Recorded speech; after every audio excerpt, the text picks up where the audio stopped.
Morning বন্ধুরা, সকাল এখন 8টা বাজতে যায়। এখানে রান্না বসিয়ে দিয়েছি। ভাত হচ্ছে, ভাতের মধ্যে দুটো আলু দিয়েছি। ব্রেকফাস্টে আজ আলু সেদ্ধ ভাত খাবো। আলু দিয়েছি, এখানে চা বসিয়ে দিয়েছি। আর তন্ময়ের জন্য শুধু রান্না হচ্ছে মাছের ঝোল পটল আলু দিয়ে, ব্যাস আর কিচ্ছু না। গতকাল রাত থেকে খুব চোখ আর কপাল প্রচণ্ড যন্ত্রণা হচ্ছে। যতক্ষণ চশমা না পড়তে পারবো আমার শান্তি নেই। আর দেখুন, গতকালকে গিয়েছিলাম রামতলা, ওখান থেকে একটু পাতা চা এনেছি। গেছিলাম একটুখানি দানা চা আনতে, কিন্তু 300 টাকার দানা চাটা নাকি শেষ হয়ে গেছে। সেই জন্য পাতা চা এনেছি। এই পাতা চাটা দুধ চা করবো না, লিকার চা খাবো। আমি যে সন্ধ্যেবেলা লিকার চা খাই, সেটার জন্য এনেছি। গতকাল রাত্রিরে এসে একটু করে খেয়েছিলাম, দারুণ চা, খুব সুন্দর করা। ওই জন্য অল্প করে একটু দিলাম, ফুটিয়েই নামিয়ে দেবো। চলুন, সকালবেলা মা মাছ এনে দিয়েছে, তবে আমাদের আর মাছ হবে না, আমাদের ইঁচড় হবে। শনিবারে ইঁচড় আনতে বলেছিলাম মাকে, সেই ইঁচড়টা পড়ে আছে। আর ইঁচড়টা ভালো আনেও নে, জানেন, মা ইঁচড় আনলে না ওই রকমই করে, বুড়ো ইঁচড়গুলোকে নিয়ে আসে, আর তন্ময় খেতে চায় না। সেই জন্য কেটে কুটে যা বাঁচবে, চিংড়ি মাছ আর দেবো না, শুধুই একটু মাখা মাখা তরকারি করব। 8টা 5 হতে যায়। আর চালটা গতকাল রাত্রিরে ভিজিয়ে রেখেছি। গুড মর্নিং বন্ধুরা, কেমন আছেন আপনারা সবাই? আশা করছি সবাই ভালো আছেন, সুস্থ আছেন। আমিও ভালোই আছি। আজ হলো সোমবার, সকাল এখন 10টা বাজতে যায়। তন্ময় খাবার দাবার নিয়ে চলে গেছে। আমি এতক্ষণ ধরে ভিডিও এডিট করছিলাম, যেটা প্রত্যেক দিনের কাজ আমার। আর তিশান এইসবে পড়ে আসলো, এইসবে না 10-15 মিনিট হয়ে গেছে পড়ে এসছে। আজকে ওর আন্টি ওকে তাড়াতাড়ি ছেড়ে দিয়েছে। আর আমার গত পরশু থেকে প্রচণ্ড কপাল আর চোখ দুটো যন্ত্রণা করছে। গতকাল সন্ধ্যেবেলা তো খুবই হচ্ছিল, তো সকালবেলায় যেতাম, কিন্তু তন্ময় যেহেতু কাজে বেরিয়ে গেছিলো, আমি ভাবলাম দূর একা একা আর কী করবো, বাড়ি চলে যাই। আর এমনিও গত শনিবার থেকে তিশান কান্নাকাটি করছে বাড়ি যাবে বলে। তো ভাবলাম যে না, যাই ঘুরে আসি, আমারও একটু ভালো লাগবে, ঘরে একভাবে আছি। যেই থেকে গরমের ছুটি পড়েছে, সেই থেকে ঘরবন্দি, ভালো লাগছে না একদম। আর রান্না বান্না বলতে তন্ময়কে মাছের ঝোল ভাত করে দিয়েছি। ফ্রিজে ঢ্যাঁড়স ছিল, ঢ্যাঁড়স খাবে না। আর থোরও ছিল, থোর ভাজা ও খাবে না, ওই জন্য শুধু মাছের ঝোল ভাত করে দিয়েছি।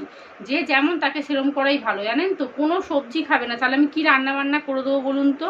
আপনারা বলেন না যে এক তরকারি ভাত দিতে নেই, কিচ্ছু সবজি খাবে না, কি রান্না করব। সেই জন্য ভাতের মধ্যে একটু আলু দিলাম। আলুটা তো দিয়েছি আমি ব্রেকফাস্টে, গরম গরম ভাত আলু সেদ্ধ খাবো বলে। আর তিশানের জন্য ব্রেকফাস্টে আজকে ওই বাসি রুটি, দুটো রুটি আছে। ও বাসি রুটি ভাজা খেতে ভীষণ ভালোবাসে, কিন্তু অম্বলের রাজা, জানেন তো, বললে শোনে না। তবে আমাদের প্রত্যেক দিন রুটি থাকে না, যখন থাকে তখন ওকে ভেজে দিই। বাসি রুটি আছে, একটু তেল দিয়ে ভেজে দেবো। আর তন্ময়ের জন্য যে মাছের তরকারি করেছিলাম, ও তো পটল খায় না, একটু আলু দেখে একটু ঝোল আলু তুলে রেখে দিয়েছি। চলুন, এখন এবার ঘরদোর পরিষ্কার করব, রান্নাও বসাতে হবে। এঁচোড় চিংড়ি করব। আমাদের জন্য এঁচোড়ের তরকারি করব, তবে আজকে চিংড়ি মাছ আর দেবো না। প্রত্যেকবার চিংড়ি মাছ দিই তো, আর যা গরম পড়েছে। তিশানের জানেন তো, ওই যে অ্যালার্জিগুলো হচ্ছিল, চিংড়ি মাছ খাওয়া বন্ধ করে দিতে, ডিম বন্ধ করে দিতে পুরো অ্যালার্জি ভালো হয়ে গেছে, একদম প্লেন হয়ে গেছে ওই হাত আর পা, জানেন। পা তো পুরো ভরে গেছিলো একদম, হাত তো ওই কনুইগুলো পুরো ভরে গেছিলো অ্যালার্জিতে। তারপরে যেই বন্ধ করে দিয়েছি, গত 1 মাস মতো খাওয়া বন্ধ করে দিলাম, একদম পুরো ঠিক হয়ে গেছে। আবার শুরু করেছে ডিম খাওয়া, চিংড়ি মাছ খাওয়া। তবে আজকে এঁচোড়ের তরকারিতে, এঁচোড়ের তরকারিতে চিংড়ি মাছ আজকে আর দেবো না। বেশ কষা কষা করে মাখা মাখা তরকারি করব, আর অল্প করে একটু ডাল বসিয়ে দেবো, গন্ধরাজ লেবু আছে, ব্যাস ওই দিয়ে আমাদের হয়ে যাবে। এই রুটিটা খেয়াল করিনি, নিচে একদম রেখে দিয়েছিলাম, ব্যাস খানিকটা পুড়ে গেছে। রান্না বান্না সকালে হয়ে গেলে জানেন তো একটা নিশ্চিন্ত, এই যে আবার রান্না করতে হবে, ও বাবা। আর ভাবলাম চাদর কাচবো, আপনাদেরকে বললাম। টুকটাক দেখছি অনেক জামা কাপড় আছে, আমার 2-3টে নাইটি না কাচতেই হবে, জানেন, খুব নোংরা হয়েছে। ওই জন্য কয়েকটা নাইটি ভিজিয়ে দেবো। তন্ময় একটা প্যান্ট গেঞ্জি দেখছি নিচে দিয়ে গেছে, সেগুলোকেও কাচতে হবে। চলুন, এই যে একটু ঝোল আলু তুলে রেখেছি, ওর হয়ে যাবে। বললাম রুটি খাস না, মুড়ি খা, শুনলো না। দেখছেন টিভিটাকে কি জোরে চালিয়েছে। ও সেই রুটি ভাজা দিয়ে তরকারি খাবে। গতকালকে আমি একটা রুটি খাইনি, আমি 2খানা খেয়েছি। 3খানা করেছিলাম, 2খানা খেয়েছি। আর তন্ময়ও 3খানা খেয়েছে, 4টে করি, ও 3টে খেয়েছে।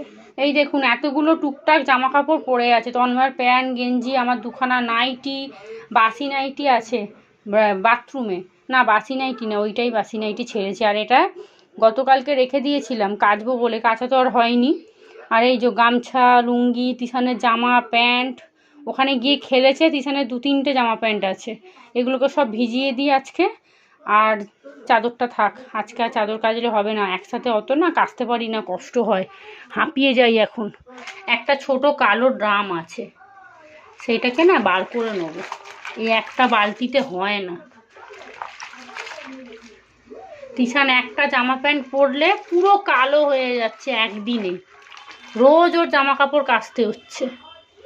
আর এই যে তন্ময় একটা গেঞ্জি প্যান্ট দিয়ে গেছে, ওর তো এখন রোজই কাচতে হয়। যা প্যান্টটাকে দেখলেন সোজা করলাম না, ভুলে গেছি। ও যাকে গেঞ্জির প্যান্ট তো সোজা করি আর উল্টোই করি, এতে মনে হচ্ছে সব ধরবে না, এখনো অনেকগুলো আছে। এটাতে যা ধরেছে ধরেছে, আর এই বাদবাকিগুলো ড্রামটা বার করি, ছোট একটা কালো ড্রাম আছে, ওইটার মধ্যে এগুলো ভিজিয়ে দিই। তন্ময়ের ওই যে হাফ প্যান্টও দিয়ে গেছে। এই ড্রামের বালতিটা ভিতরে ছিল, নোংরা হয়ে পড়েছিল, ভালো করে ধুয়ে নিলাম। আর এই সুতির নাইটিগুলো যখন বার করলাম ঠিক তার 2-1 দিন পরেই বৃষ্টি শুরু হয়ে গেল, এরকমই হয়। আর একটু জল লাগবে। আর টাইট শার্টটা জানেন এত ভালো, চলুন, শার্টটা বেশি পড়ে গেছে দেখছেন, ভাল লাগে না, অনেকটা হয়ে গেছে। ভাবছি বিছানার যে বালিশের ওয়ার আছে ওগুলোকে এর মধ্যে দিয়ে দিই, শুধু শুধু তো সেই জলটা ফেলেই দিতে হবে।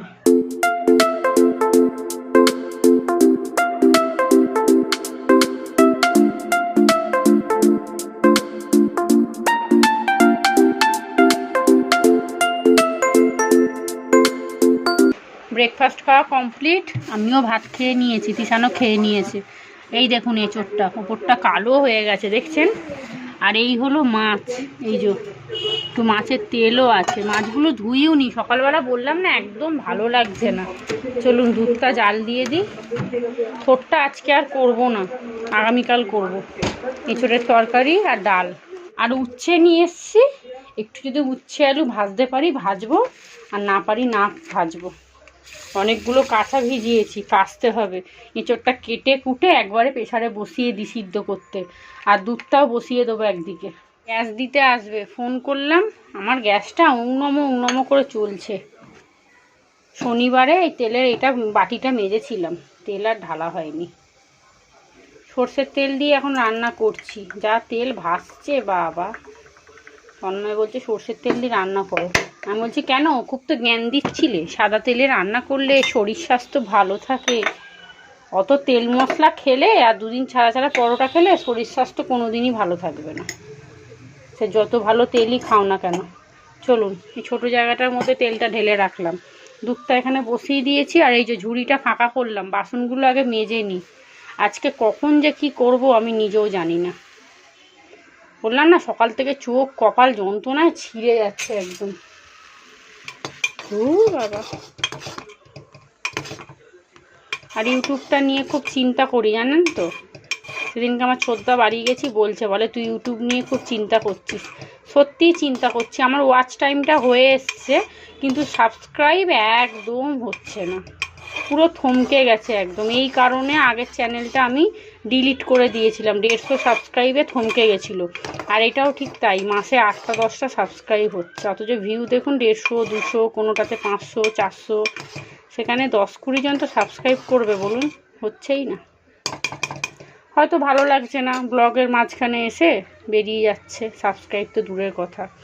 যাই হোক চলুন, যখন কপাল খোলার তখন ঠিক খুলবে, হাই উতাস করলে যেটা খোলার সেটাও খুলবে না, যা হবে দেখা যাবে।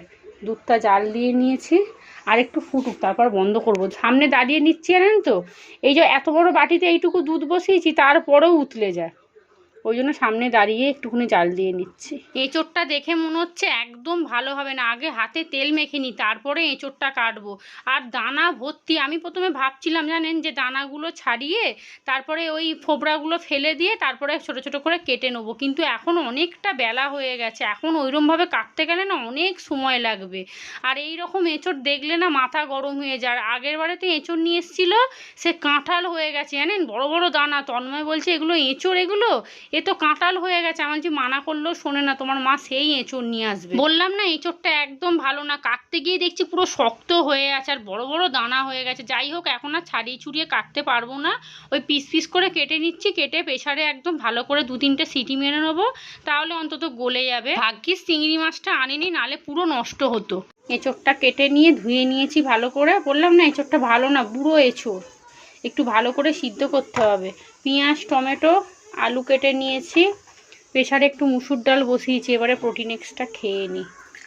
এর থেকে বেশি ঠান্ডা হলে না খেতে ভালো লাগে না।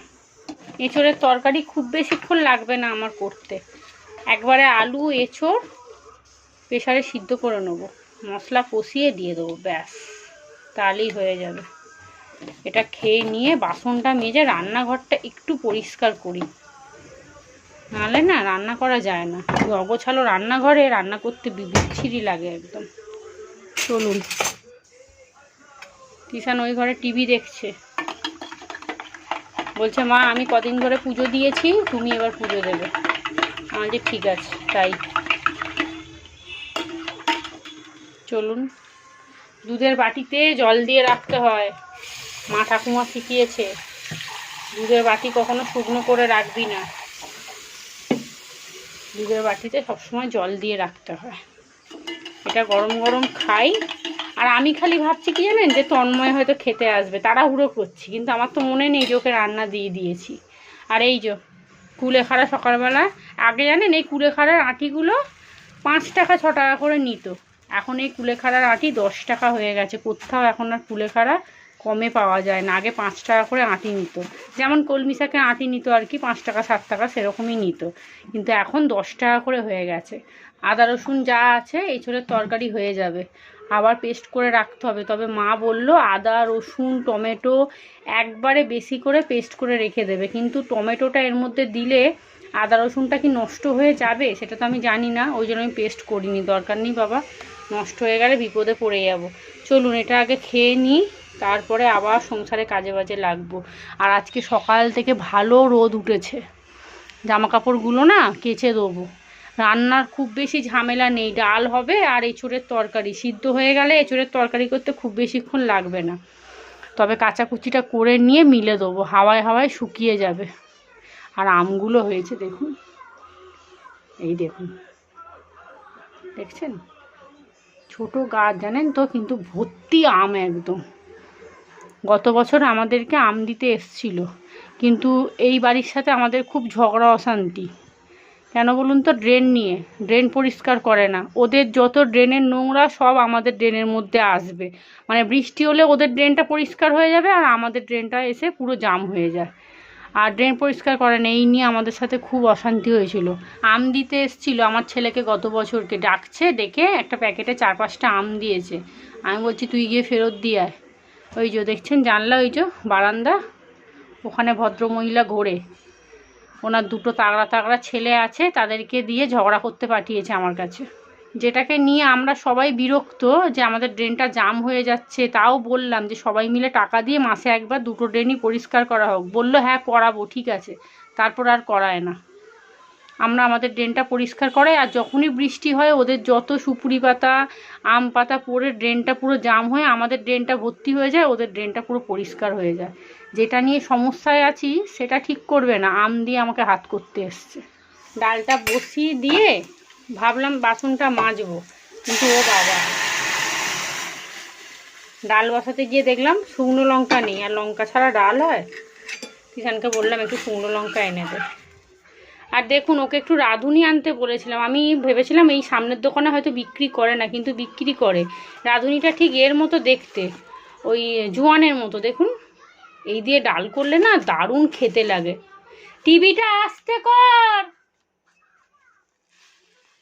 এই যা এনেছি এখন আমার অনেক দিন যাবে, অল্প অল্প করে দিয়ে মুসুর ডাল খেয়ে দেখবেন, দারুণ খেতে লাগে, কিচ্ছু লাগবে না। এই দেখুন পুরো জোয়ানের মতো দেখতে, গুলিয়ে ফেলবেন। জোয়ান আর রাঁধুনি যদি একসাথে রাখেন গুলিয়ে ফেলবেন। এটা 10 টাকার রাঁধুনি, কতটা দিয়েছে দেখেছেন? এখন আমার অনেক দিন যাবে, 1-1.5 মাস চলে যাবে, কারণ প্রতিদিন তো আর রাঁধুনি দিয়ে ডাল করব না, হয়তো সপ্তাহে 1 দিন কি 2 দিন করব। এনে রাখলাম, খুব সুন্দর লাগে, একদিন খেয়ে দেখবেন আপনারা রাঁধুনি দিয়ে ডাল, শুকনো লঙ্কা রাঁধুনি ফোড়ন দেবেন আর মুসুর ডাল করবেন। অন্য ডাল কেমন খেতে লাগে আমি জানি না, তবে আমি মুসুর ডাল দিয়ে করি, খেতে খুব ভালো লাগে। চলুন ডালটা বসিয়ে দিয়ে বাসনগুলো মাজছিলাম, অর্ধেক মাজা হয়েও গেছে আর বাইরে পুরো মেঘলা হয়ে এসছে। ঠিক দেখুন যখন আমি জামা কাপড়গুলো মিলবো ওই তখন না ঝমঝমিয়ে বৃষ্টিটা আসে। এখন থেকে শুরু হয়েছে বৃষ্টি আসা। আর ভাবছি হলুদটা জানেন এইটার মধ্যে রাখবো। এই দেখুন এটাকে একটু মেজে নেবো। এইটার মধ্যেই হলুদ রাখতাম, এই যে পড়ে গিয়ে ভেঙে গেছে। এরকম আর একটা আছে, সেটারও মুখ এরকম ভেঙে গেছে, সেটা একটুখানি সাদা সাদা টাইপের। ওটা আমার ঠাকুমা দিয়েছিল, ঠাকুমাকে কে একজন দিয়েছিল, বলছে আমি নিয়ে কি করব, তুই নিয়ে চলে যা, তুই তো রান্নাঘরে সাজিয়ে রাখিস। কিন্তু মুখটা ভেঙে ফেলেছি। সব সময়ের জন্য না নুন হলুদটা লাগে, এই ডিপেগুলো খুলতে একটু সময় লাগে, এয়ারটাইট তো একটু টাইম লাগে, আর এগুলো কি চট করে খোলা হয়ে যায়। ডালটা হয়ে গেছে, এবারে প্রেশার কুকারে এঁচোড় আর আলুটা একেবারে সিদ্ধ বসিয়ে দেবো। আপনারা অনেকজন কমেন্ট করেছিলেন যে সুপ্রিয়া একটা ফিল্টার কিনে নাও, এত টাকা দিয়ে জল কিনতে হবে না। একটু কম সময়ের মধ্যেই ফিল্টার অর্ডার দিয়েছি, ফ্লিপকার্ট থেকে অর্ডার দিয়েছি, আর মিশো থেকে তন্ময়ের লাঞ্চ বক্সটা অর্ডার দিয়েছি, সেটা ওই 18-19 তারিখই দেখাচ্ছে। চলুন এই কটা মাজা হয়ে গেছে, ধোবো, তারপরে তিশান চলে আসলো, না ডালটা আগে বসিয়ে দিই। ফ্লিপকার্ট থেকে অর্ডার দিয়েছি ফিল্টারটা, আর মিশো থেকে অর্ডার দিয়েছি কন্টেনারগুলো। কন্টেনারটা না একসাথে 5খানা সেট একদম অর্ডার দিয়েছি, তো কীরকম কি আসে জানি না, আসলে অবশ্যই তো আপনাদেরকে দেখাবো। মিশোতে না দামটা একটু কম, কিন্তু ফ্লিপকার্টে দামটা একটু বেশি দেখায়। যাই হোক চলুন, ঘর ঝাড় দেওয়া মোছা সব হয়ে গেছে, চলে এসেছি বাথরুমে। অনেক জামা কাপড় ভিজিয়েছি, বললাম না, এখানে তন্ময়ের প্যান্ট গেঞ্জি অনেক আছে। আর আজকে জানেন তো কাঁচা দেখে আমি একটু ভিমড়ি খেয়ে যাচ্ছি। আর এই দেখুন আমার রকমটা, বালিশের মধ্যে আমরা একটা করে পুরনো ওয়ার দিয়ে রাখি না ভিতরে, তারপরে আবার ভালো ওয়ার দিই। আর আমি কি করেছি, এমন টান দিয়েছি 2খানা বালিশের ওয়ারই বেরিয়ে এসছে। আমি তাই বলি যে কি ব্যাপার, এত ভারী লাগছে কেন, বালিশের কভারটা কি এত ভারী হয়ে গেল, ভিতরে আর একখানা ছিল, দেখছেন অবস্থা। চলুন এবারে ধুয়ে নিই। আর এতগুলো কাঁচা আমি জানেন তো ড্রামেরটা আগে কেচে তুলে নিয়েছি, একসাথে অত ধুতে গেলে জানেন তো কোমরে এত ব্যথা করে, কারণ নিচু হয়ে ধুতে হয়। সেই জন্য কি করেছি, ছোটোর যে ড্রামটায় ভিজিয়েছিলাম সেটা একবারে কেচে ধুয়ে তুলে নিয়েছি, এইবারে বালতিরটা কেচে নিচ্ছি। চলুন এখানে ধোয়া শুরু করে দিয়েছি। ভাববেন না জানো যে এই জলটাতেই ধুয়ে তুলে দিচ্ছি, এখনও 2-3 বার ধোবো, যতক্ষণ সাদা জল না বেরোবে। এঁচোড় আলু সিদ্ধ হয়ে গেছে, ঘরদোর মোছা হয়ে গেছে, সবই হয়ে গেছে, এবারে শুধু তরকারিটা বসাবো। আর এঁচোড়টা জানেন সিদ্ধ করেছি একদম বিচ্ছিরি, পুরো জালি জালি মতো, যেমন সেই ঢ্যাঁড়সের ভেতর দেখবেন ঢ্যাঁড়স বুড়ো হলে কাটলে কেমন জালি জালি হয়ে থাকে না, সেই রকম জানেন। আর ওই এঁচোড়ের তরকারি দিয়ে কি করে যে ভাত খাবো ভগবানই জানে। যাই হোক চলুন, ওখানে কাস্তে কাস্তে চলে আসলাম তরকারিটা বসাতে। এখানে পেঁয়াজ টমেটো আদা রসুন সব কিছু ভালো করে মশলাটা কষিয়ে নিচ্ছি, এইবারে এঁচোড় আর আলুটা দিয়ে দেবো। যাই হোক নামাবার আগে অল্প করে একটু গরম মশলা আর একটুখানি মিষ্টি দেবো, কিছু করার তো নেই, এখন খেতে তো হবেই। রান্নাঘর পুরো পরিষ্কার করে নিয়েছি, বাসন কোসন সব মেজে নিয়েছি, সেই 11টা থেকে মেঘলা হয়ে আছে, রোদ এক ফোঁটাও ওঠেনি, অথচ অত কাচাকুচি করলাম। আর এখানে কুলেখাড়া সেদ্ধ করেছি, এইটুকু পড়ে আছে, খেয়ে নিই। কুলেখাড়াটা সিদ্ধ করে খেয়ে নিচ্ছি। এঁচোড়ের তরকারি একদম ভালো হয়নি, এঁচোড়টা একবারে বাজে, সেই যেমন ঢ্যাঁড়সের ভিতরে জালি হয়ে থাকলে কেমন একটা খেতে লাগে না, ছোবড়া ছোবড়া মতো, এই এঁচোড় তাই হয়েছে। সিদ্ধ করলেও কি বিচ্ছিরি লাগছে খেতে।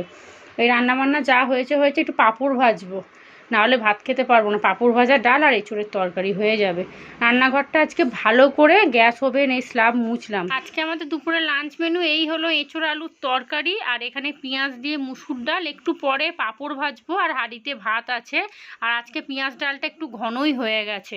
আর এঁচোড়ের তরকারিটা কেমন হয়েছে তিশান এখানে দাঁড়িয়ে একটু টেস্ট করছে, তো বলছে মা মোটামুটি ঠিক আছে, কিন্তু পাঁপড়টা কিন্তু অবশ্যই ভাজতে হবে। চলুন ভিডিওটাও তাহলে এখানেই শেষ করি। আপনারা সবাই ভালো থাকবেন, সুস্থ থাকবেন, সাবধানে থাকবেন। আমার চ্যানেলটা প্লিজ সাবস্ক্রাইব করুন। আজকের মতো সবাইকে টাটা।